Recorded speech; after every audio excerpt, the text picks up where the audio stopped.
Provérbios capítulo 12. Provérbios capítulo 12. Leremos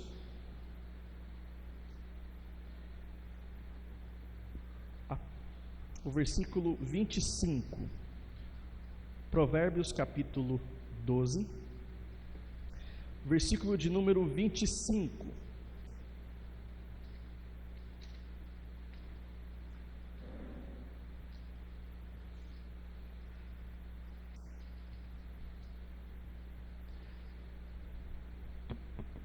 Provérbios 12, 25. Diz o seguinte, somente a primeira parte: a ansiedade no coração pode abater alguém. Ou em outras versões, a ansiedade pode trazer desânimo ao coração do homem. Hoje, como combinado, dando sequência à nossa série aqui, eu quero conversar a respeito do principal problema e pecado da nossa geração: a ansiedade. A ansiedade. Eu quero trazer várias informações para nós aqui, eu quero que você esteja bem atento nesse momento. Vou ler algumas informações aqui, mas que tem a ver comigo e com você. A ansiedade, ela de fato já é uma realidade. Uma realidade. A maioria das pessoas sofrem por ansiedade. Algumas estatísticas. Segundo a ONU, mais de 18 milhões de brasileiros sofrem com transtornos de ansiedade. De acordo com uma pesquisa do Ipsos, 45% dos entrevistados afirmaram sofrer de alguma forma de ansiedade. Mas preste atenção nisso. Uma outra pesquisa do CN Brasil revelou que 68% dos brasileiros, 68%, praticamente 7 em cada 10 dos brasileiros, se sentem ansiosos, mas menos desta metade procuram ajuda ou auxílio com relação à ansiedade. E em 2024, quase meio milhão de pessoas foram afastadas do trabalho por causa de ansiedade. Foram afastadas, não eram capazes de sequer trabalhar. E entre 2019 e 2022, principalmente a época da pandemia ali, o número de consultas e sessões com psicólogos, terapeutas e psiquiatras cresceu 60%. Um resumo: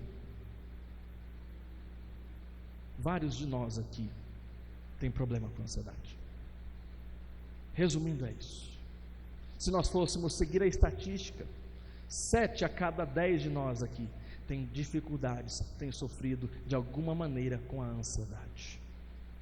Portanto, eu não quero falar de pessoas lá fora, quero falar de nós, pois até mesmo me inclui.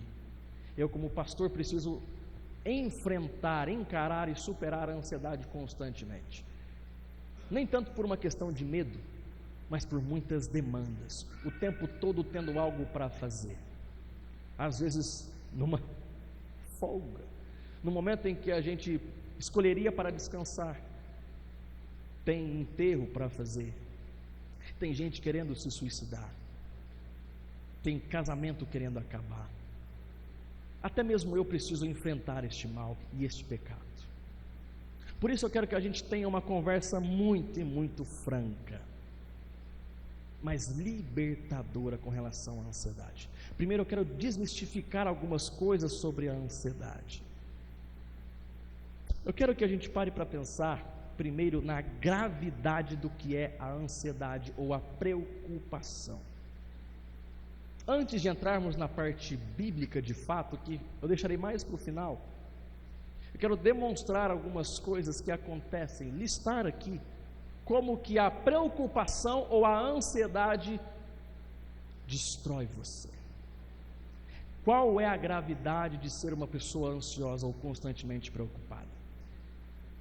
Como eu disse, eu vou ler algumas coisas aqui, Eu quero que você pense na sua própria vida e comece a pensar se você consegue encontrar ou perceber estes sinais, estes sintomas na sua vida. Primeiro, a ansiedade, ela afeta os seus sentimentos, afeta as suas emoções. Se você é uma pessoa ansiosa, você é alguém que se sente desanimado, às vezes irritado, sempre pressionado, sentindo como se não tivesse controle de si mesmo ou da sua própria vida. Sente que deveria estar sempre trabalhando ou fazendo alguma coisa, deveria estar sempre ocupado.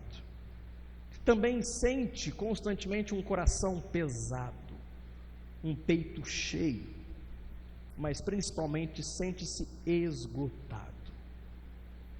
Estes são sentimentos de pessoas ansiosas.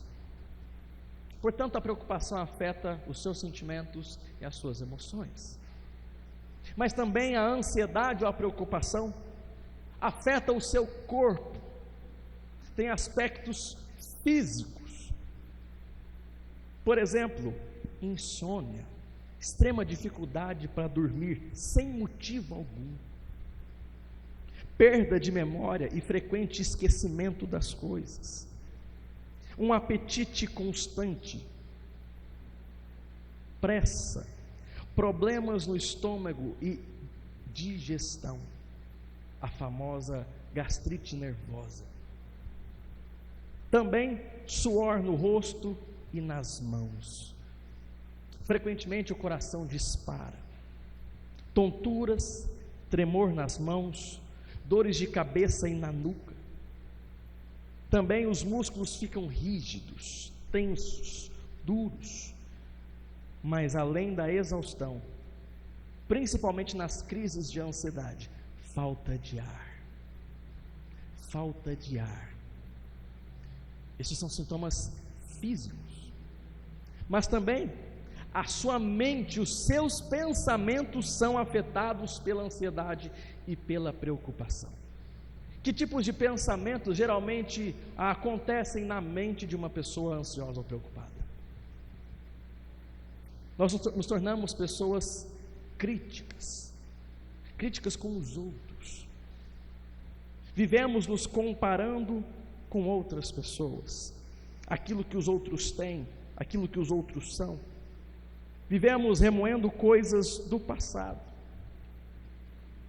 Pensamos em várias coisas que deveríamos fazer enquanto já estamos fazendo algo. Isso é um mal geral da nossa geração. Estou fazendo algo, mas já estou pensando em outras coisas que eu deveria estar fazendo. Não consegue manter o foco. Também dificuldade em terminar simples tarefas, aquilo que se inicia. Várias coisas são deixadas pela metade. Nós nos tornamos pessoas pessimistas. Paramos de acreditar que as coisas podem ser boas, agradáveis, abençoadas. Quando erramos, nós começamos a focar demais em nossos erros, pensando sobre como nós erramos e como poderíamos ter feito diferente. Estamos sempre esperando más notícias, coisas ruins acontecerem conosco ou pessoas que amamos. Chegamos a questionar se Deus realmente se importa conosco ou se Deus realmente nos ama. Também não encontramos tempo ou palavras sequer para agradecer. Palavras de gratidão somem da nossa rotina. Temos muito mais facilidades para reclamar da vida e dos outros do que elogiar simples avanços. Também focamos mais nas disciplinas e nos mandamentos de Deus, que parecem pesados, do que nas promessas e no amor de Deus. Deus parece um rival, Deus parece um inimigo, e o nosso foco está sempre naquilo que eu preciso fazer, naquilo que eu preciso cumprir, naquilo que eu preciso obedecer diante de Deus. Mas também nos tornamos pessoas que evitam conflitos e desafios. Tememos situações conflituosas. São esses pensamentos que pairam a mente de uma pessoa ansiosa. Mas em último lugar, a ansiedade também afeta a sua vida espiritual. Primeiro, afeta os seus sentimentos, afeta o seu corpo, afeta os seus pensamentos, mas também afeta a sua vida espiritual. Se somos ansiosos, com muita facilidade, perdemos a fé e a confiança em Deus. Deus fica tão pequeno, tão pequeno. Passamos a tomar atitudes de desobediência contra Deus e contra a sua sabedoria. Passamos a agir sem pensar.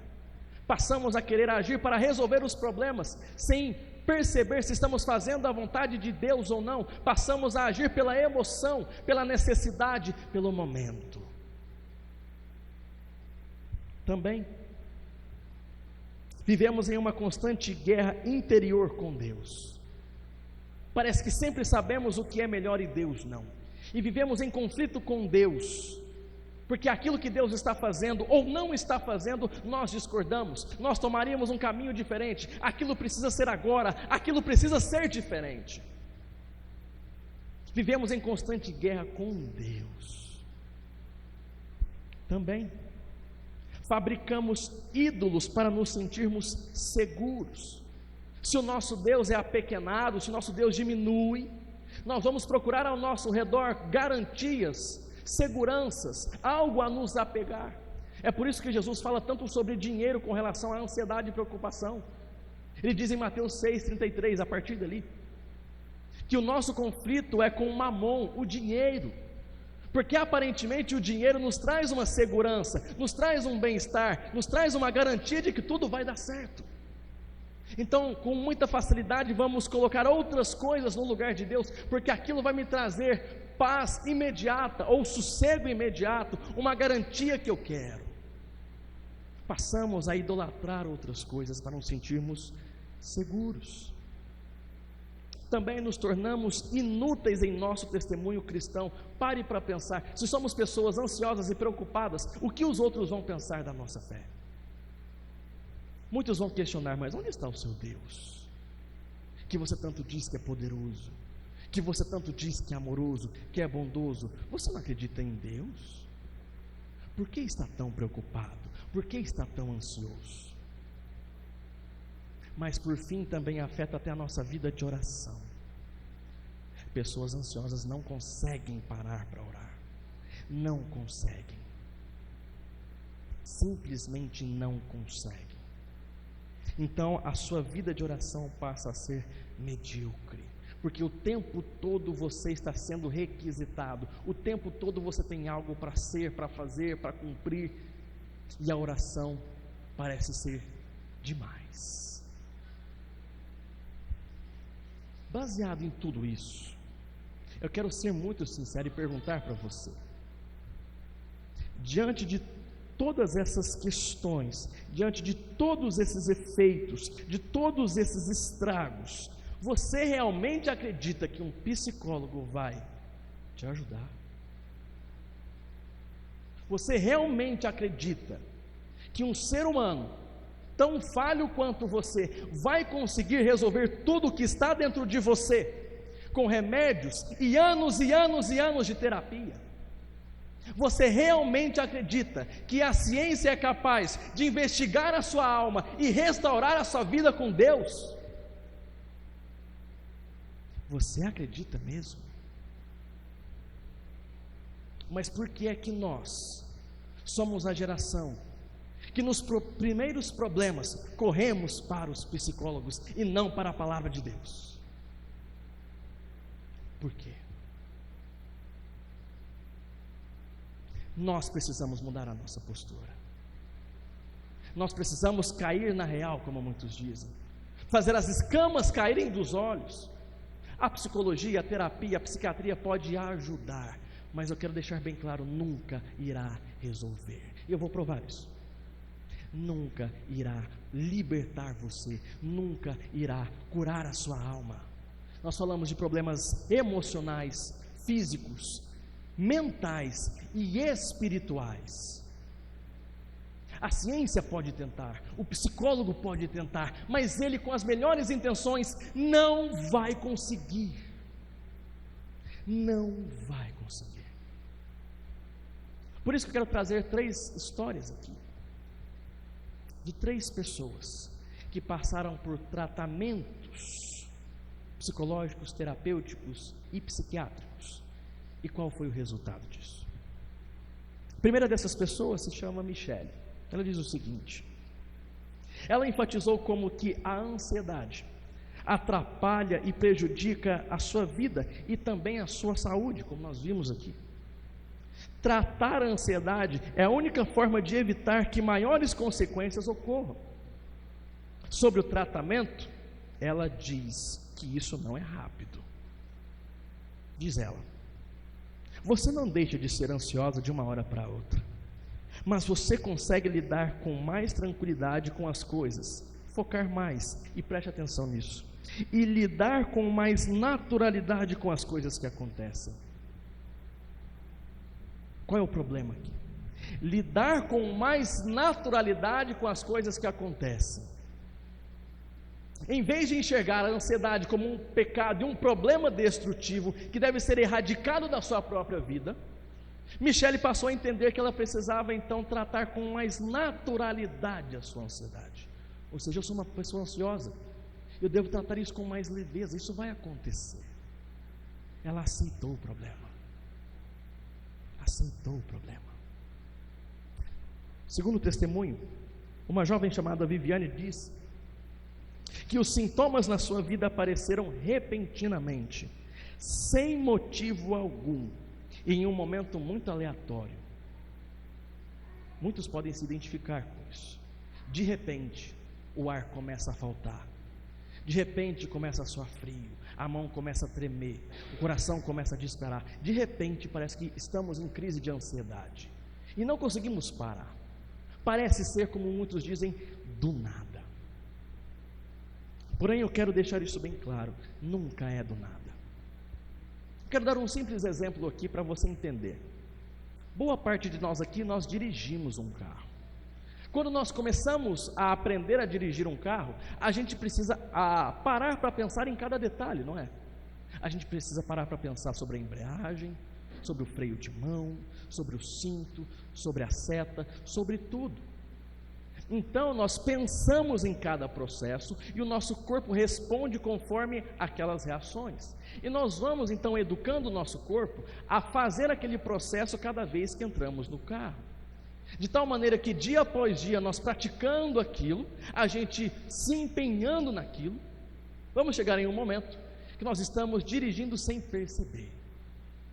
Simplesmente estamos dirigindo sem pensar. Mas por que isso acontece? Porque nós habituamos o nosso corpo a isso. Nós habituamos a nós mesmos aqueles processos, a estar dentro de um carro e fazer aquilo automaticamente, sem precisar pensar. Então o nosso corpo age porque nós desenvolvemos hábitos. E essa palavra é importante, hábitos.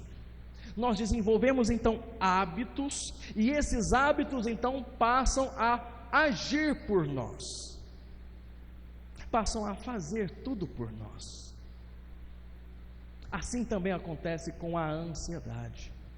Em um momento da sua vida, você passou a reagir a certas circunstâncias com preocupação, com medo e com ansiedade.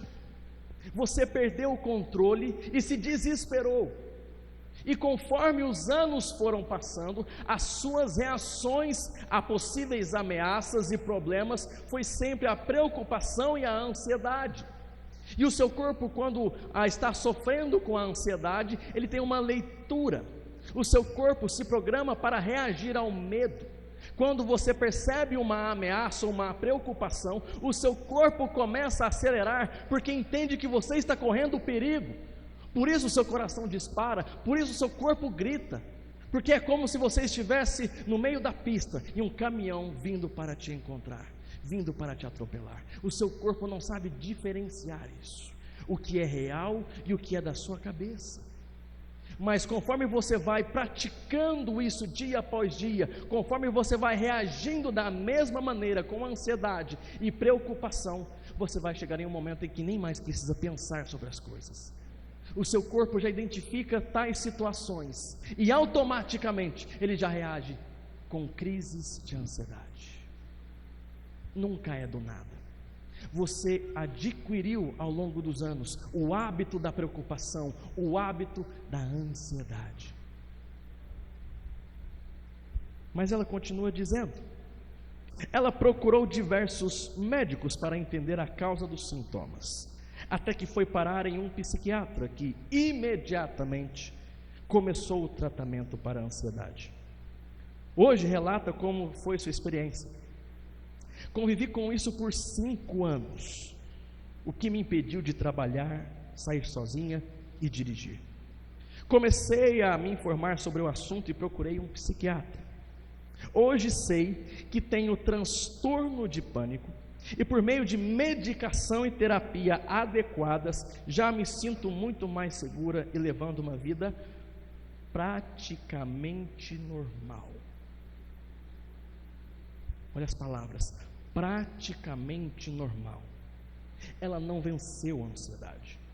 Ela aprendeu a controlar as suas crises e a conviver com ela. E ela faz isso por meio de medicamentos e de consultas. Está escravizada a um consultório. Ela não venceu. Ela aprendeu a controlar, a abafar. Mas em último lugar, veja o testemunho de Clara. Para mim é o mais impactante. Clara conta que devido a um trauma que sofreu na sua infância, veja que a causa não é um vírus, a causa não é uma enfermidade, a causa não é nada físico. Ela passou por um trauma na infância, uma ferida na sua alma. Por um trauma na infância, desenvolveu um transtorno de ansiedade, assim que é chamado hoje, um transtorno de ansiedade, que a fez procurar um psiquiatra que recomendou um longo tratamento que durou 5 anos. Um tratamento que durou 5 anos. E ela relata que atualmente ainda passa por algumas crises, mesmo após 5 anos. Porém, aprendeu a lidar que são momentos da qual não possui algum controle. Ela simplesmente aceitou, eu não consigo controlar sempre. Mesmo após 5 anos de tratamento com remédios. E ela diz, ela também conta qual técnica utiliza para controlar as crises. Controlar. Eu tento desviar o foco e pensar positivo, porque quando a crise vem, você fica desesperada. Também uso algumas técnicas de respiração. Ela progrediu, sim, todas as 3 aqui progrediram, mas nenhuma delas venceu. E é sobre isso que nós precisamos ser francos. Elas não venceram porque não eram capazes de vencer diante de todas as causas, circunstâncias, sintomas, de tudo aquilo que a ansiedade faz nos sentimentos, nos pensamentos, no corpo e na alma. Toda destruição que a ansiedade faz com uma pessoa, um médico não é capaz de consertar, não é capaz de curar, não é capaz de reparar. E o resumo dessas 3 pessoas que eu quero que você entenda é que elas simplesmente aceitaram a sua condição de que são pessoas ansiosas, e tudo que elas podem fazer é conviver e controlar. Tudo que elas podem fazer é conviver com a ansiedade e tentar controlar. Me desculpe, mas isso é miserável demais. Isso é doloroso demais. Como alguém pode conviver assim com a ansiedade? Como alguém pode lutar contra um inimigo tão forte por toda a vida? Como alguém pode olhar para a despensa da sua casa, para o armário da sua casa e ver numa cartela ou num frasco de remédios a sua esperança? Isso é muito pouco. Eu quero que nós entendamos então isso. Nós precisamos entender a verdade. A ansiedade, ela só é curada, tratada por Deus. Porque somente Deus é capaz de alcançar a sua mente, os seus sentimentos, o seu corpo, a sua alma.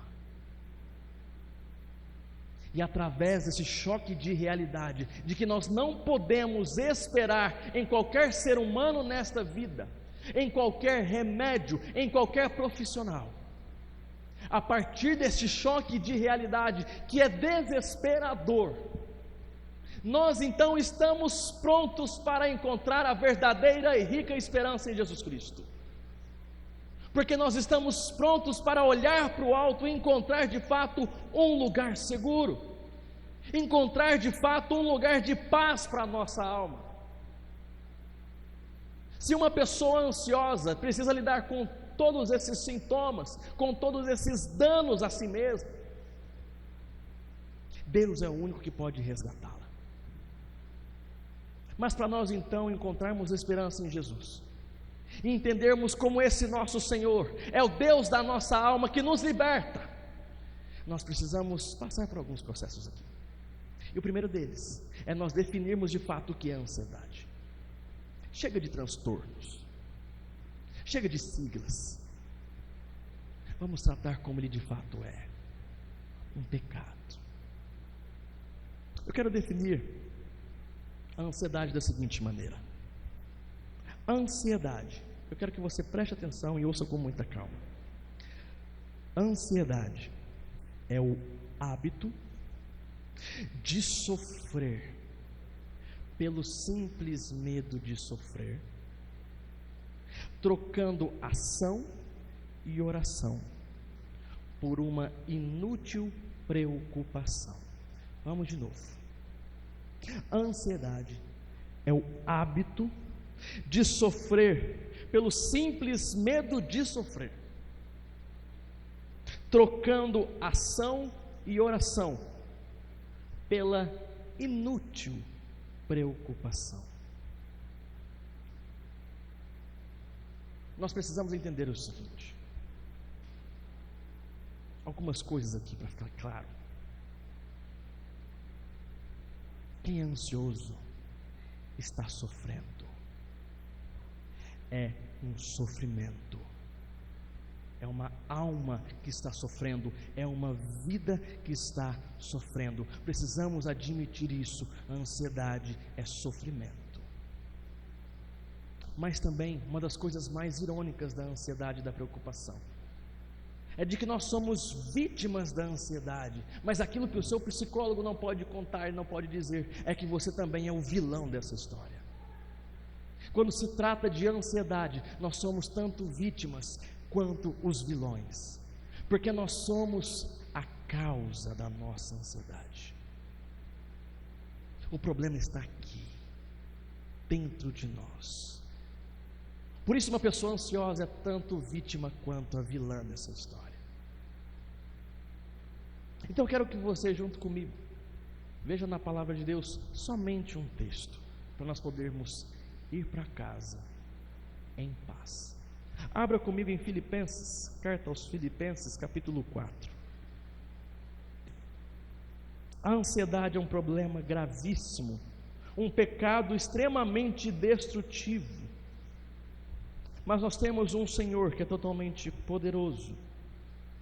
Nós temos um Senhor que é plenamente amoroso, que nos alcança e cuida de nós.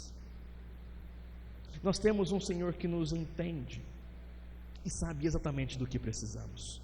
Filipenses capítulo 4, versículos de 6 a 9. Vamos com calma sobre esse texto aqui. Filipenses capítulo 4, versículos de 6 a 9.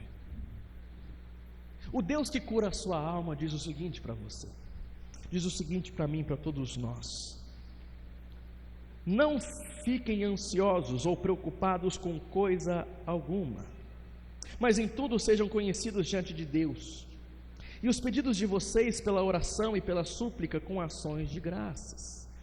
E a paz de Deus, que excede todo o entendimento, guardará o coração e a mente de vocês em Cristo Jesus. Versículo 8.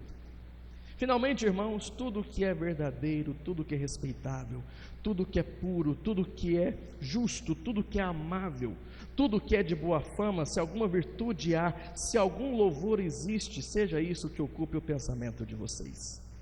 O que também aprenderam, receberam e ouviram de mim, e o que viram em mim, isso ponham em prática, e o Deus da paz estará com vocês. Vamos devagar aqui. Primeiro o versículo 6. O que o versículo 6 nos ensina? Não andeis ansiosos por coisa alguma. Isso aqui não é um conselho, é um mandamento, é uma ordem de Paulo. Nós não podemos, não nos é permitido ficarmos preocupados e ansiosos com coisa alguma. Ou seja, não existe nenhum motivo para nós ficarmos preocupados, nenhum. Não existe nenhuma justificativa, nenhuma desculpa para nós ficarmos preocupados. Paulo diz: não vivam ansiosos por coisa alguma, por qualquer coisa que seja. Portanto, se nós permanecemos preocupados e não colocamos diante de Deus, o que nós estamos fazendo é pecar, desobedecer. E o que isso exige de nós então? O primeiro passo para nós sermos livres da preocupação e da ansiedade, de sermos triunfantes e vitoriosos, é nós reconhecermos que precisamos de arrependimento. Arrependimento. Deus nos diz: não fique preocupado, não fique ansioso. Então eu preciso de arrependimento, eu preciso reconhecer diante de Deus: Deus, eu tenho pecado contra o Senhor, eu tenho pecado contra o teu amor. Não é o próprio Jesus que diz: não vivam preocupados por coisa alguma, o seu Deus, o seu Pai, cuida dos pardais, dos passarinhos. Eles não plantam, eles não trabalham, eles não fazem nada, simplesmente vivem a vida, e Deus cuida de cada um deles. Portanto, parem para pensar: vocês não são mais valiosos do que simples pardais, do que simples passarinhos, do que simples animais. Mas nós temos dificuldade de confiar de que Deus de fato nos ama. Deus ama você, e isto é real, e isto é incondicional, e a prova está na cruz. Não existe nada que Deus não seja capaz de te oferecer. Se Ele já deu o seu melhor, que é o seu próprio Filho, o que é que mais Deus pode reter? A prova do amor de Deus está na cruz. E ao olharmos para a cruz, como eu disse semana passada, ao voltarmos os nossos olhos para a cruz, nós podemos confiar outra vez. Mas precisamos reconhecer que o problema, em primeiro lugar, é um pecado, e nós precisamos nos arrepender. Eu preciso de mudança na minha vida, eu preciso de mudança na minha mente, eu preciso que o Espírito Santo venha me transformar. Aquilo que um remédio não é capaz de fazer. Um remédio não muda os seus pensamentos, um remédio não muda o seu coração, um remédio não muda a sua alma, mas Jesus Cristo com todo o poder o faz. Jesus Cristo te faz nascer de novo. Jesus Cristo faz o ladrão passar a ser benéfico para a sociedade. Jesus Cristo faz o mentiroso passar a falar a verdade. Jesus Cristo faz um assassino amar a vida. Deus faz um casamento acabado ser restaurado. Ele pode tudo. Portanto, precisamos de arrependimento. Senhor, me perdoa. Me perdoa porque eu não confio no teu amor o suficiente. O Senhor já disse várias e várias vezes que me ama, que cuidará de mim, que estará presente, mas eu não consigo acreditar. Então meu problema é de fé. Fé. Mas em segundo lugar, Paulo continua dizendo: mas em tudo sejam conhecidos diante de Deus os pedidos de vocês pela oração, súplica e ação de graças. Bem resumidamente, o que ele está dizendo? Para você vencer a ansiedade, para você vencer a preocupação que tanto assola a sua mente, o seu coração, a sua alma, o seu corpo, toda a sua vida, você precisa se arrepender da sua falta de fé, mas então colocar tudo aquilo diante de Deus, colocar em oração. Leve tudo aquilo que assola a sua alma diante de Deus, que está sempre pronto a te ouvir. Santo Agostinho disse em Confissões que o nosso Deus está sempre perto, porque está sempre a uma distância de uma oração de nós. Deus está a uma distância de uma oração de você. Onde quer que você esteja, o que quer que você esteja passando, Deus está perto e basta você orar para estar com Ele. Portanto, o que precisamos aprender a fazer é orar, a colocar tudo nas mãos de Deus, tudo sob o controle de Deus, sob o governo de Deus, e então descansar. O segundo passo é orar. Deus, eu coloco em tuas mãos. Mas o terceiro passo é também disciplinar a sua mente. Veja o que Paulo diz no versículo 8. Finalmente, irmãos, tudo o que é verdadeiro, tudo o que é respeitável, tudo o que é justo, tudo o que é puro, tudo o que é amável, tudo o que é de boa fama, se existe alguma virtude e se algum louvor existe, seja isso que ocupe o pensamento de vocês. Se a ansiedade afeta os seus pensamentos, então Deus vai tratar os seus pensamentos. O fato é que 99% das nossas preocupações não são reais. São medos que nós fabricamos, são situações que nós imaginamos e sofremos por antecipação. Nós ficamos com medo de coisas que nunca aconteceram e provavelmente nunca vão acontecer. Nós iludimos a nossa mente com pensamentos que não são reais. Nós mentimos para nós mesmos. Não vai dar certo. Não vai dar certo. Então, veja o que Paulo nos orienta: a termos uma peneira da nossa mente. Pegue os seus pensamentos no momento da preocupação e depois de orar, filtre. Isso que eu estou pensando é verdade, é respeitável, é justo, é puro, é amável, é de boa fama, tem virtude ou louvor. Sabe, quando você passa a pensar a respeito dos seus pensamentos conforme a palavra de Deus, você para perceber que a grande maioria dos seus pensamentos são inúteis, não vão te ajudar em coisa alguma, mas pelo contrário, vão te fazer sofrer. O que Deus disse geralmente, como eu disse, 99% das vezes, é totalmente o contrário daquilo que você está pensando. Você precisa colocar o seu pensamento à prova da palavra de Deus, à prova da vontade de Deus. E então, entendendo a vontade de Deus, o plano de Deus, o amor de Deus, você se verá livre desses pensamentos que tanto te fazem sofrer. Mas em último lugar, Paulo diz o seguinte, versículo 9: o que também aprenderam, receberam e ouviram de mim, e o que viram em mim, isso ponham em prática, e o Deus da paz estará com vocês. Sabe uma das coisas que a ansiedade faz com a gente? Nos torna inúteis. A gente fica pensando nas coisas que nós não podemos controlar, nas coisas que nós não podemos fazer. Cruzamos os braços com o sentimento de impotência, e aquilo que Deus espera de nós, a gente não faz. A atitude que deveríamos tomar, nós não tomamos, porque a nossa mente está totalmente assaltada por esses pensamentos de preocupação.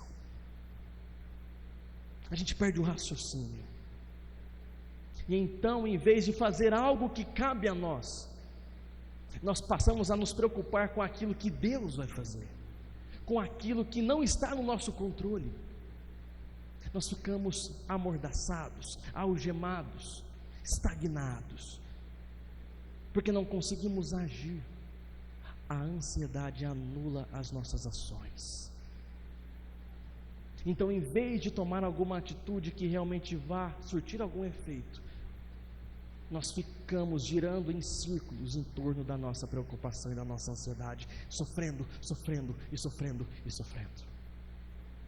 O que Paulo diz então é o seguinte: ponham em prática o que vocês viram em mim, ou seja, tomem uma atitude. Mas depois de todo esse processo, de você se arrepender da sua incredulidade, depois de você entregar todo o controle nas mãos de Deus, depois de você filtrar os seus pensamentos, agora é hora de pensar: o que eu posso fazer? O que cabe a mim fazer agora? Nas minhas poucas limitações e recursos, o que eu posso fazer?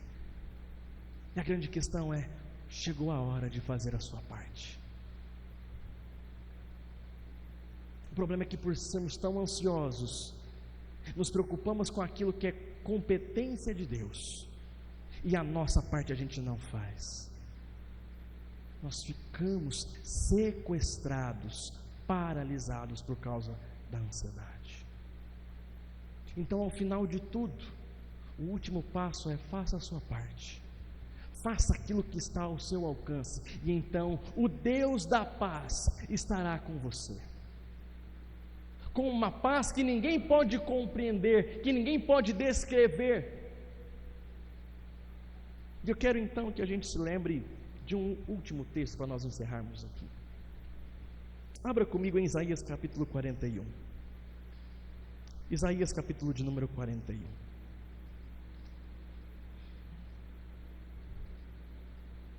Profeta Isaías capítulo de número 41.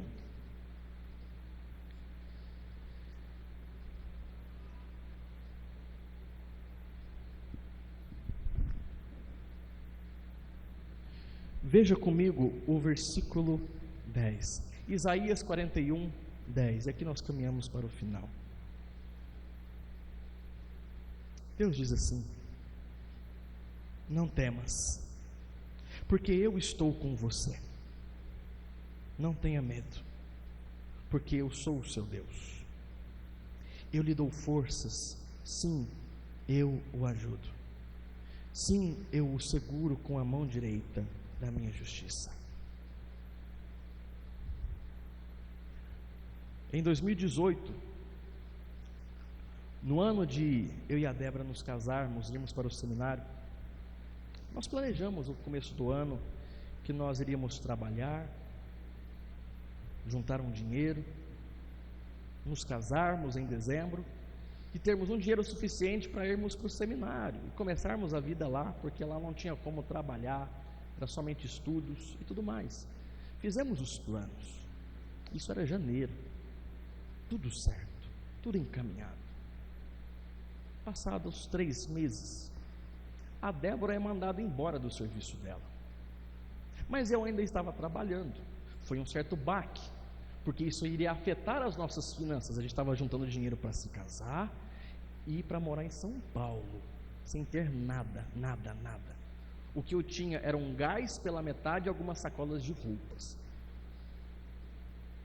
E nesse meio tempo, então, a Débora perdeu o trabalho dela, foi mandada embora por justiça, no sentido de fazermos a vontade de Deus, porque fomos honestos com o empregador, não teve nenhuma injustiça nem nada disso, foi algo muito tranquilo. Porém, ela ficou sem trabalhar, trouxe uma certa preocupação para mim: como a gente vai resolver isso? Mas eu acho que ainda dá, porque eu ainda estava trabalhando, ainda tinha o meu salário. 2 semanas depois, eu sou mandado embora, isso em março. Eu trabalhava no Chame, eu fui mandado embora por diversas questões ali, que também não tem a ver com desonestidade, nada disso, mas circunstâncias da vida. Isso era numa sexta-feira, eu bem me lembro hoje. E então, quando eu recebi essa notícia, o meu mundo caiu, porque tudo que eu tinha nas mãos era um cheque para ser descontado em 90 dias, de R$267. Eu e a Débora tínhamos planos: nos casarmos nesta igreja, irmos para o seminário. Naquele dia, eu tinha um estudo para batismo aqui. Eu desci aqui para a nossa igreja, sentei e esperei. E a pessoa então me mandou mensagem dizendo: eu não vou poder ir. Naquele momento então, a ficha caiu. Eu entrei em desespero, em choro de soluçar. Por que, Deus? Por que assim? Por que isso agora? Nós queremos fazer a sua vontade, Nós queremos servir ao Senhor. Por que isso agora? Por que isso acontecendo conosco? Tantas coisas foram acontecendo que chegou em um momento que eu já não tinha mais para onde fugir. Eu precisei questionar a Deus. Por quê? Eu não consigo entender, estou desesperado. Senhor, fala comigo. Fala comigo. E mesmo na minha imaturidade, eu fiz aquilo que Paulo disse, coloquei diante de Deus a minha preocupação. Deus, eu não tenho para onde fugir. A gente não tem de onde tirar dinheiro. A gente não tem como casar e ir para o seminário. O que a gente vai fazer? Deus, me ajuda, me explica, me traz paz, porque eu não estou conseguindo entender isso. Eu não estou conseguindo aceitar isso. Então eu abri o texto bíblico de Mateus, em que Pedro anda por sobre as águas. E Deus falou tanto ao meu coração, tanto, que eu entrei por essa porta chorando e saí daqui sorrindo, cheio de alegria, de paz, de fé, de esperança e certeza de que este Deus que nos trouxe até aquele momento iria nos conduzir. Fui tomado de uma paz que excede todo entendimento. E aqui começa a nossa história, porque as pessoas não entendiam. Eu dizia, a gente vai se casar em dezembro. E o que vocês têm? Nada. E as pessoas olhavam torto para a gente, até ridicularizavam a gente. Como vocês podem estar tranquilos, sabendo que não tem nada para se casar e para se mudar para São Paulo? É porque a paz que eu tinha era a paz de Deus, que não era compreensível. Ninguém conseguia entender como era possível eu e a Débora estarmos em paz, mesmo não tendo um tostão no bolso. Para concluir, o final da história é que em dezembro, nós temos aqui 4 testemunhas que são meus padrinhos de casamento. Nós nos casamos aqui, com tudo que tem direito. A Débora entrou de noiva, eu entrei com o meu terno, era bem mais magrinho, mas eu entrei. A igreja estava lotada, nós fomos para o seminário, e aqui estamos nós. Aqui estamos nós, porque aquele Deus disse para mim aquele dia: eu estou com você, não tenha medo. Aqui estamos nós. Eu quero dizer para você, Deus está com você, Deus está ao seu lado, não tenha medo. Somos provas vivas disso. Não tenha medo, não fique preocupado por coisa alguma. Não fique preocupado se o seu filho ou sua filha vai voltar para casa. Não fique preocupado se você vai ter recursos para amanhã. Não fique preocupado com o seu futuro. Não fique preocupado com o seu casamento. Não fique preocupado com o seu trabalho, porque Ele está com você. Deus está com você, te sustenta e te segura pela mão direita. Portanto, nós precisamos encontrar essa paz em Jesus. Mas graças a Deus, porque este Jesus já provou que nos ama, já deu tudo por você. Não se preocupe, não fique ansioso, não tenha medo. Deus está